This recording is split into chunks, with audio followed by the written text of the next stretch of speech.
the Ocean County Library's celebration of Black History Month online. This year, 2014, we are looking at local Black history in the Toms River area, and we are very honored to have Dr. David C. Graham with us. Dr. Graham has been ministering to the good people of Holy Temple Church of God in Christ in Manitou Park for 37 years. Dr. Graham. Hello. It's a pleasure to be here with you. Yes, we've been at Holy Temple Church for 37 years. The first 3 years we was there as more of an assistant pastor under the late John Moore. And after that, the bishop appointed me as the senior pastor. And so we've actually been there as the senior pastor for about 35 years.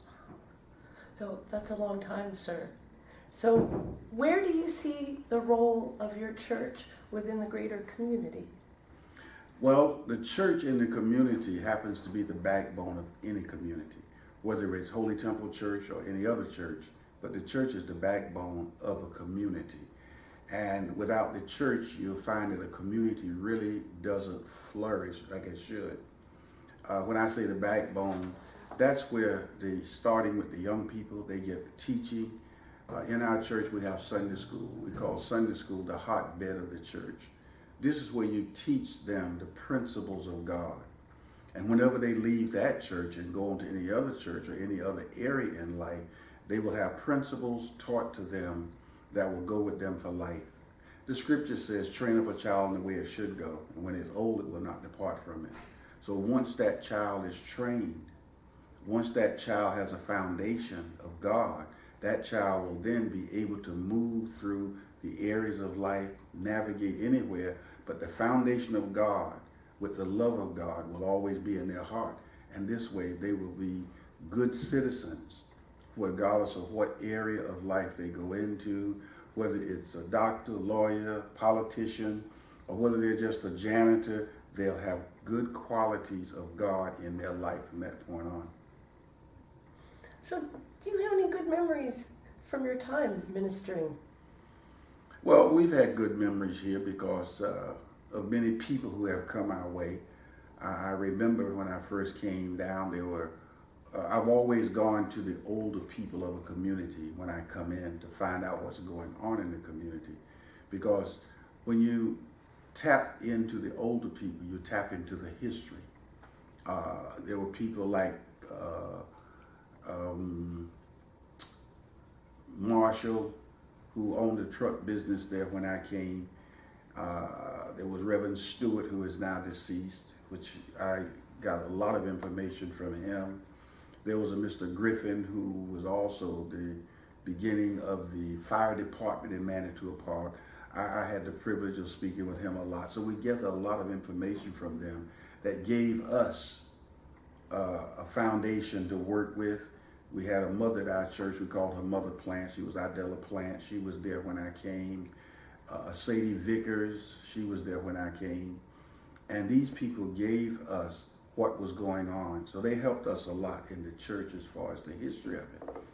And they were very, I would say, they were very strong in their faith in the church when we came, because they were there under the previous pastor, John Moore, when I came, and they kept the church going.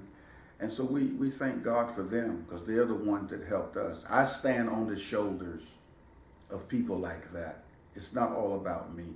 It's about God, and it's about those people whose shoulders I stand on to get where I am. Oh, good memories of the elders in your church. Could you describe any challenges that you or church members have faced? Oh, challenges are always there. You know, the thing about it, there's a scripture in the Bible that tells us that there was a man that when a man builds a house, he should build it on a strong foundation. It talks about him that he built a house and he built it on sand. When the storms came, the rain came, that house fell because the foundation was sand. Then he talked about the man who built his house on a rock. When the storm came, same storm, same winds, but that house did not fall because it was built on a solid foundation. So regardless of who we are, where we are, we're going to have the same challenges in life. The main thing is that we have a strong foundation, and that's what the church is here for.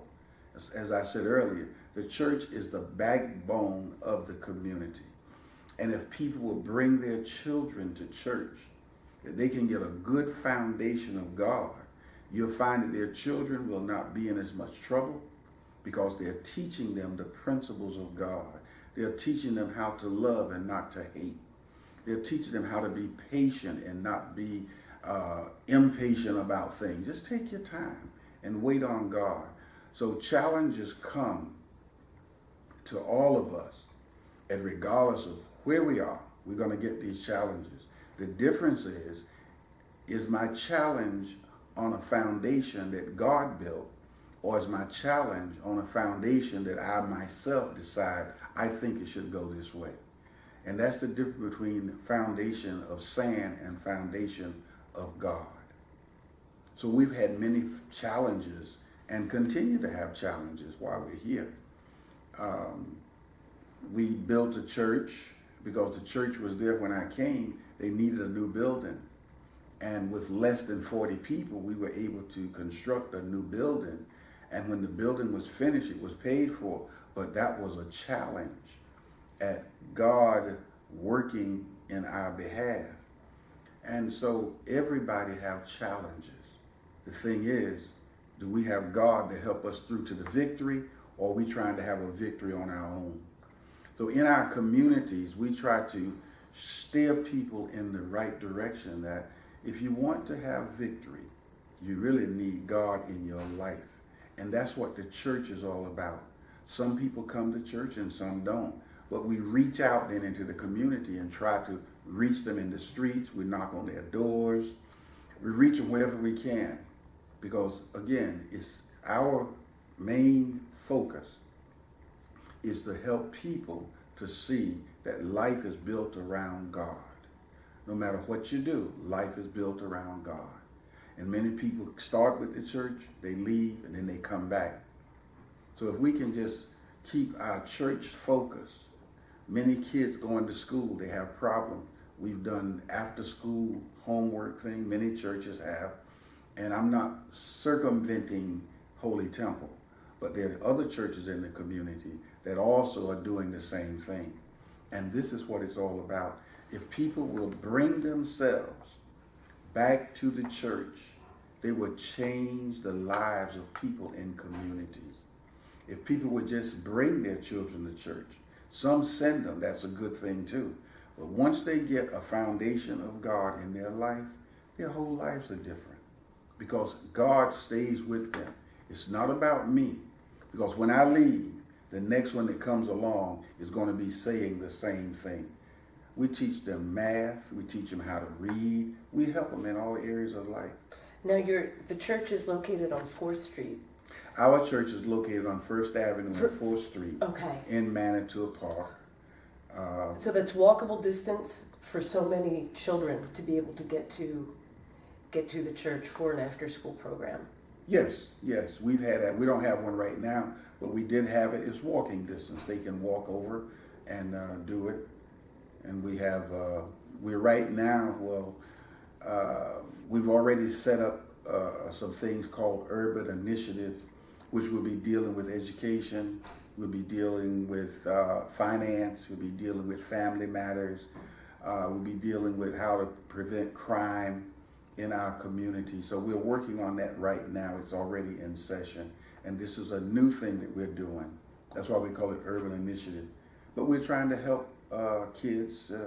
We're doing a program with orators that they teach the kids how to stand up in front of people and how to be public speakers, etc. We're working with that at the present. Yes, I've had the honor of watching Mayor Champagne give an oration. Mm-hmm. Yes, very, very strong. Back to the nuts and bolts. So where the church is now, the old building, was it located nearby or on the same lot? Oh, the old building was located on the same block. Where our parking lot is now, as you drive in, you're driving right where the old church was. Okay. See, when I came there, the old church set on 100 by 80 was the lot. we purchased the balance of the block, which then gave us 300 feet by 100, and we built the church on the other end of the block.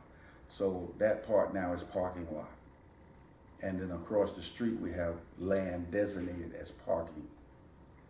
So it's been a challenge. Nothing happens just by osmosis. It's been a challenge. It's been hard work. And I am appreciative of the people who have put their time and their effort in. So many of them donated their time. Some people were paid for their time. But together, we were able to accomplish thus far the building, so we were able to have a place that we can use for after-school programs, teaching people computers, giving them an outlook on life that they didn't have before, Right. helping them to build their faith, to believe that things can happen. But in things happening, I must put something in it. See, it's not enough to say, oh yeah, God will bless you with a car. But we have to teach them after you get the car, you got to pay for it. Okay, so now let's talk about how to manage your finance. You get a new home. You can get a home easy, but the upkeep, how do you manage your finance to pay your bills? Those are the things that we also, the church, try to teach the people, right, so that they don't go out blindly thinking it just happens. No, it doesn't happen. We have to help things to happen, and we give you the foundation of it. So after you receive God in your life, you still need to know how to manage your money. Right. You need to know how to pay your bills on time, not splurge it. And I know we want things. Oh, we all want it now. When a couple gets married and they look over and they see someone with a beautiful house and all furnished, that's good, but it took them some years to get that. So we have to teach them how to be patient. Right. And little by little, you will accomplish these things. Well, that's great. That is great. Thank you so much for coming in to talk about the role of your church in the community, and it's a large role. It's a large role. You're ministering to people's spirit, but you're taking care of their persons. Well, you're ministering to body, soul, and spirit. So you're ministering to the whole person, the whole man. And it's not just a spiritual thing, but then again, it's natural. We eat food. We have to learn how to shop. That's spending money. So the church's role, as I've said, is much more than just come to church and watch the choir sing and listen to a sermon. There's much more to church than that. We're teaching our people. We have choirs. We have a dance ministry with arts. We have a mime ministry that goes on. Keeping young people busy is one of the things today that's much needed. When I was young, it was a difference. When I was a young person, that was almost 100 years ago. I was a young person. We did things different, but today we didn't have computers when I was young, nor did we have a lot of television and all these programs that we have now. So a child now gets a computer and can go around the world. We only went around the world by reading a book when I was young. So there's so much, the advantage to young people today is so much. They can go into a computer and learn almost anything. So that means that why not learn how to be a politician? Why not learn how to be a president or a governor? It's in the computer. It tells you what their work is, how they do it. And if they want to do some research, all they have to do is go into Google and they can just pull up anything. Google, Yahoo, Brand, they can pull up almost anything. So there's no reason today for our children being ignorant. They just need someone to challenge what they're learning into a positive mode rather than in the negative. Right. That's what it's all about. You got a library here. They can come into a library and they can find books on anything. You got people can help them and they don't know which way to go. There's somebody in the library that can tell them which way to go. So the kids today just have great opportunities that I didn't have as a young person. By the way, I grew up in a segregated society. So therefore, the many things, when I finished high school, there was not money for college and there were not grants allotted to us. in a segregated society. I went to school at night. I had children while I went to school. I worked during the day and went to school at night. Then when my kids came along, my kids didn't have to work and go to school. They were able to reap some of the benefits of grants and scholarships that were not available when I came along. So now their kids can reap better benefits. So what we're really doing is that we should make it better for our kids than it was for us. Our kids should not have to start from ground zero like I started from ground zero. Right. Then when my kids come along, they should start from ground 5 or 10 and go on in the foundation that I built for them. Then I teach them, now when your kids come along, you have to help them so that they don't have to start at ground zero. And that's what it's all about. When your kids watch you and see the kind of lifestyle that you live, that's what they grab onto when they're young.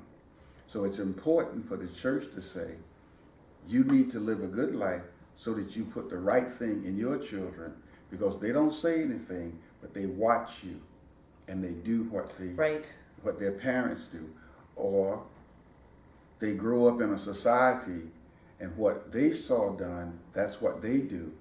And then when you wonder, where did the kids get all of those things that they do from? It came through the parent. Not 100%. There's some of them they pick up in the streets. Right. But if they've had a good upbringing in their homes, then we'll find out that they will have good lives in front of them. Dr. Graham, so you say you grew up in a segregated society. When did you come up to New Jersey? Oh, I grew up, I moved to New Jersey in 1965. Okay. I grew up in New York. Okay. And in North Carolina. Right. During the days of segregation, we had schools that were dedicated just for black folks and schools that was for white, so we did not mix. So how was it different coming to New Jersey, period? Well, I was living in New York. Okay. I just got tired of the big city. Right. And moved to New Jersey. Right. And got over here and had friends, and I'm still here. But you were split between the South and New York? No, I wasn't split. Okay. No, I knew where I was going. Okay. I mean, I was focused. No, I don't mean split personally as to where you wanted to go with it. I just mean the difference between living down south versus New York, New Jersey, our greater metro area. I grew up between the both. Yes. I was in New York by the time I was 3, lived there until I was 10, then went to Carolina, lived with my grandmother until I was 17, and then from there on, I've just been halfway around the world and military and back here. So by the time I came back to New York after living in California for some years, then I had the experience of growing up in a school with all black teachers, all black principals, everything. And they taught us that education was important. So we had to work hard. They worked with us. Then when I was in New York, I went to school. It was an integrated school. But I was in the integrated school first, and then into a segregated school in North Carolina. And then I was back into New York. So we learned, we had it from both ends. So, and most of my brothers and sisters in Carolina, they all went to black colleges. They went to black colleges, and then from there, they've gone on to become doctors and lawyers, in reality, nurses and so forth, and they were all over the country. We were all just kind of, we're diverse, we were all over the place. But the thing is that if our parents today will teach their children before they get to the school system, the children, they are responsible for putting in that child from the day it's born, 1 year old, 2 years old. The parent indoctrinates that child. Just to pick that child up at a young age and tell him, I love you. When it's born, I love you. And make that a continuous thing. Mommy loves you. You're going to be somebody great one day. You can do anything you want to do. Rather than wait till the child starts walking and talking and saying, you'll never be nothing. Why put that into the child? That child takes that in because mommy said it, because daddy said it, or because that's what I grew up in hearing people say. Right. So what we do is tell that child, you can be whatever you desire to be. And we'll find out that our societies will change. We need to talk to our children, not let the TV talk to them.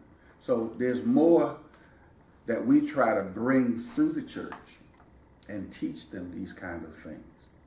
So the church has a big role, and it's the backbone. If you stay with the church, that backbone is what supports the entire body. And so the church supports that entire community. So I would say those who are listening, send your children to church. Bring your children to church. And you'll find out that your children will start being better students, better children in the community if you will bring them to church. I'm not saying bring them to Holy Temple, but I'd like for them to come. But there are other churches around. Take your children to church. That's important. Yes. Thank you. You're Thank you, welcome. Dr. Your children.